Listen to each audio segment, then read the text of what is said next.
It's been a hot minute since I worked on a square body, and I gotta tell you, this one, being a mid-80s, has a lot of emissions control stuff on it that is no longer necessary in the state in which I reside. So I need to try to start taking off a lot of stuff. Like these air tubes, these go on to the exhaust manifolds. Well, the ones down here do. I'm probably gonna leave them, only because every time I've ever had those things cut off, they always ended up leaking exhaust. So those I'm gonna leave on, but the air pump I'm gonna take off. I'm gonna take off all this tubing, these valves and everything, and I'm just gonna loop this check valve to the check valve on the other side of the truck. I'm gonna take off the air cleaner. I'm gonna try to take off as many of these vacuum lines as I possibly can. I might swap the carburetor from the Quadrajet to an Edelbrock. I'm gonna take off the cruise control module because the cruise control doesn't work in this. So there's a lot of stuff that's gonna get disconnected. I'm gonna simplify, clean up the truck. I have a tachometer to put in it. I bought a power steering pump because this is missing the power steering entirely. Again, I don't understand why sometimes people do the stuff they do to these vehicles, but as you can see over here, there's no power steering pump. It has a power steering gearbox, but it does not have a pump. So I bought one on eBay with all the brackets, the pulley, I bought a belt, I bought all the hoses off of Rock Auto. I'm gonna get all that stuff put on, and I still think I got the better end of the deal on this truck, because as I went through this thing yesterday and looked at it, let me get set up here. As I went through this truck yesterday and started looking at it, I realized that somewhere along the line, well, the last guy that owned it, the guy that owned it before me, I'm getting blinded. The guy that owned it before me had done drop spindles on it. He did front calipers, he did front brake hoses, he did all new brake lines, he did transmission lines, he did all 4 shocks, he did inner and outer tie rod ends, upper and lower ball joints, and a few other things. He put lowering shackles in the rear, so this truck does have a 2.2 drop, and it's going to be a fantastic candidate for just a cruising truck. I'm not 100% certain yet if I'm going to run the V6 for, a couple of years. Big block Chevy. Until I decide to put a wild motor together, or if I just want to build a very mild cruising engine. I have 2 305s, the one that I took out of my Bel Air a couple of years ago, and another one out of an 89 IROC Camaro, which is an HO motor, so that one has flat top pistons in it as well. Big block Chevy. So I could drop a 305 in this very easily. I have a 350 block that's bored 30 over, and a crank and connecting rods. I could buy pistons for that and put it together and have a pretty decent engine. That one came from my uncle. It's a very low mileage engine. He had it built in the 1980s, drove it for about 2 or 3 years, and then pulled it out of his car because it made a noise. The engine shop that he brought it to, instead of trying to diagnose the noise, completely stripped the engine front to back, all the freeze plugs, all the cam bearings, all the crank bearings, everything, took it all apart, only to find out that one of the cylinder heads was messed up. So diagnosis is one of the best things to do when you're a mechanic. But anyway, so I could put that engine together. That has the good steel connecting rods. It has a steel crank, and it's a 4-bolt main. I should probably just use that one and put it together, or it's a big block Chev 454. But enough rambling. I have the power steering pump for this thing. Some of the other stuff I started working on. This did not have door locks when I got it, so I got door locks and installed those yesterday. In doing that, I realized that a bunch of the screws on the door panels were wrong, so I didn't put the door panels back on yet. And I'm just now realizing that this window is falling out of the track, which is not good. I don't want to break these windows. I better crank that sucker back down. I don't know why it's doing that. Like I said, it's been a minute since I worked on square bodies, so there's a good chance that I'm going to remember a whole bunch of stuff I forgot. I have a tachometer for this thing. I think it's like an old Suntune tack. That's going to go in here. For now, I'm going to leave this steering wheel in. I probably will end up getting something different. The seat that's in here is pretty decent, needs a cleaning. Missing the dome light. I'm missing the switch for the cargo light, and a few odds and ends. I have seat belts in one of these boxes in the back of the truck that are going to go in this thing. The door panels are out still. Like I said, I got to paint those. I don't know if I'm going to paint them before I put them back in or not. What else? I got this dashboard with the truck, which is pretty nice. It's a factory one. It's got the wrong trim piece on it. This is an 80s dash, and that has a 70s style custom deluxe insert on it, so that's got to get replaced at some point. But yeah, I mean, this is just kind of a working video. I'll do some updates as I go along once I start getting parts put on here. But I am really, really excited about this truck. And once I get some of the stuff fixed, the power steering and stuff like that, I'll end out doing an update with the rest of the problems with the truck as I see them. And we'll get it all figured out. You guys know what I'm going to be doing for the next couple of weekends? Big block Chevy. It's a big block Chev. 454. Well, once again, my truck project took a turn for the better. I got to tell you, 2025 has been the best year of trading stuff for me. So what is this monstrosity that's on my trailer? This is a 1991 to 1995 Gen 5 454, a big block Chevy. Big block Chevy. And this is the motor that is going to go in my new GMC C1500 pickup. Now, this particular motor came out of a motorhome. Supposedly it has around 77 to 79,000 original miles on it. It was running last fall, in the fall of 2024. Doesn't look like it had too many leaks or anything. And the fact that it came out of a motorhome, you can pretty much bet that it did have low miles because most of those were not driven all that much. Now, the Gen 5 big block 454, this would have been the exact same motor, the same setup pretty much, with a turbo 400 that would have gone in the 454 SS GMC and Chevy. I guess it was only a Chevy 454 SS pickup in the early and mid 90s. Now, those trucks were really cool. They were not known for having a ton of horsepower, and neither does this motor. I think it's rated somewhere around, I forget, like 190 horsepower and 380 foot-pounds of torque. The foot-pounds of torque is what I'm after, because while that truck doesn't weigh that much, and even the 4.3 that's in it right now spins the tires, big block Chevy, big block Chevy.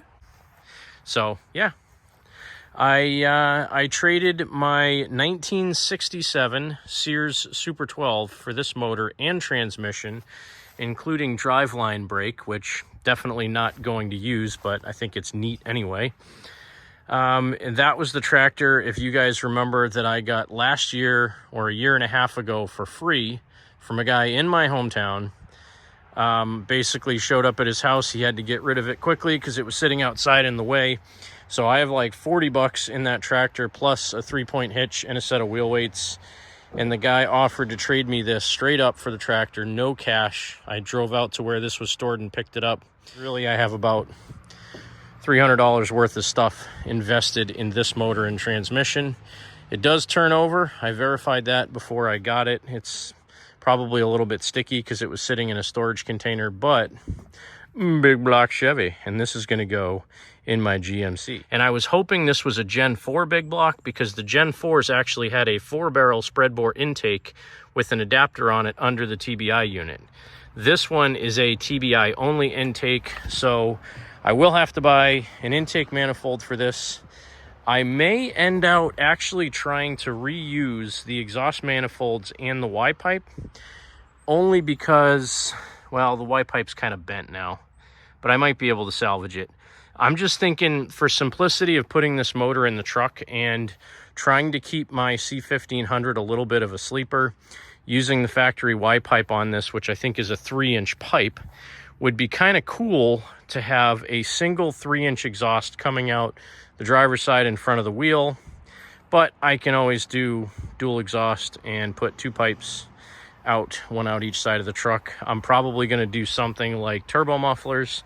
I don't want it to be excessively loud, but I want it to look like the truck was made in the 1980s with a big block, was pretty mild, just had dual exhaust put on, and, you know, I want it to be a pretty mild build. So it's just going to have power steering, alternator, water pump, and I'll do a little bit of a cleanup on this thing. I will pull the pan off and check out the internals. This is supposed to be a 4-bolt main based on the casting numbers. I think all the Gen 5 454s were 4-bolt mains. Pretty low horsepower. This should have non-adjustable rockers on it. So basically the camshaft that's in there, you put the lifters down in the valley, put the push rods in, and you just torque down on the rocker arm studs until they're tight, and that's all you do. So non-adjustable. I don't even know if I want to change the cam in this yet. I suppose I could. While I have it out, it's the best time to do it, and I'm already going to have the intake off anyway, but I want to do this kind of on a budget, and I want to keep it kind of like it was in, 1991, 1992, whatever year this engine is. But I got me a big block Chevy. It's a big block Chev, 454.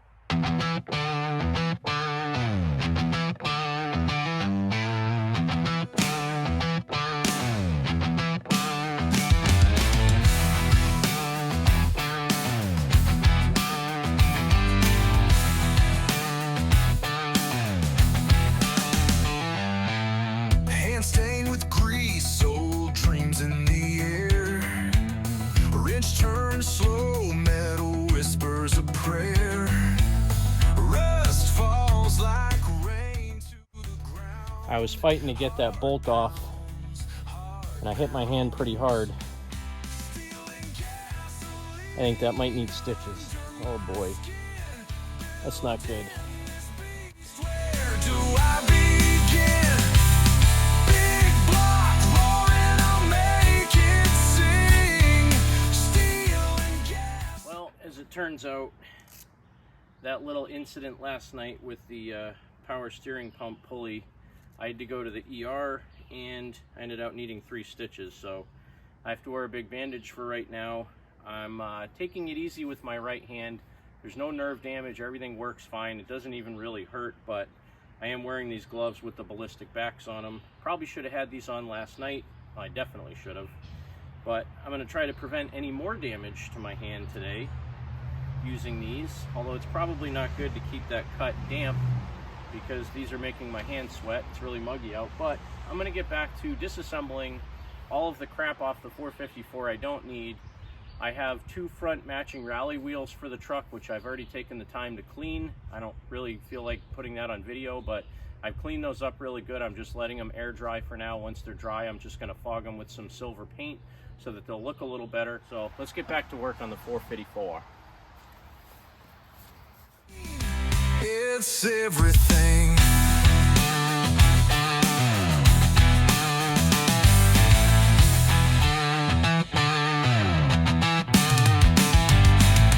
Fenders bent, frame cracked, but it'll rise. Chrome shining bright like fire in the skies.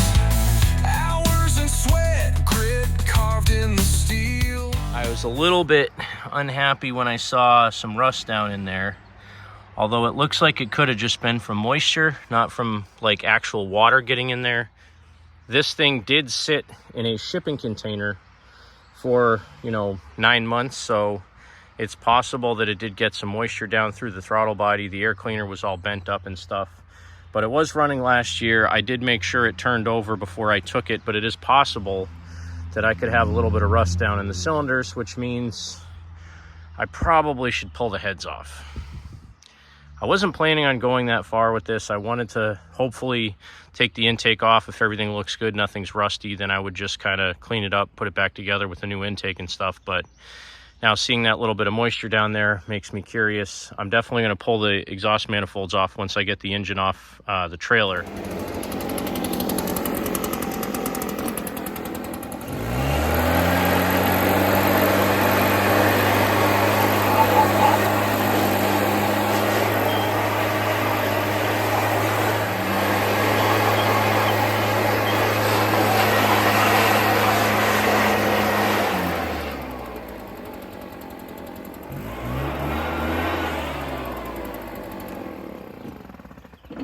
That's effective. May not quite be as precise as using a blowgun with an air compressor, but sure got the dirt off fast.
here's something I was hoping that didn't happen. You can tell this had water in a couple of the cylinders. That side's actually not that bad. This intake runner was full of water. I just vacuumed out as much as I could. And they're all kind of rusty, so that means the whole engine needs to come apart. But the good thing, look at how clean the valley is in this thing.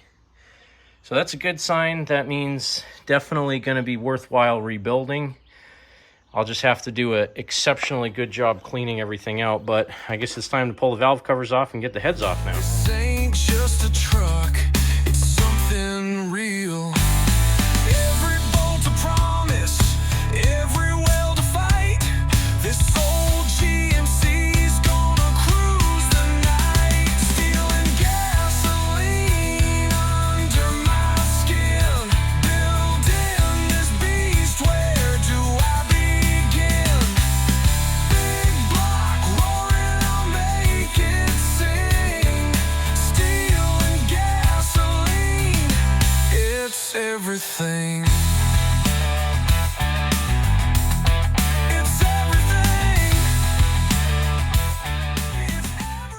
Well, here's where I'm at. Heads are off. It's definitely going to need at least a dingle ball hone. There is some pretty substantial rust in a couple of these cylinders. I don't think it's going to be too bad.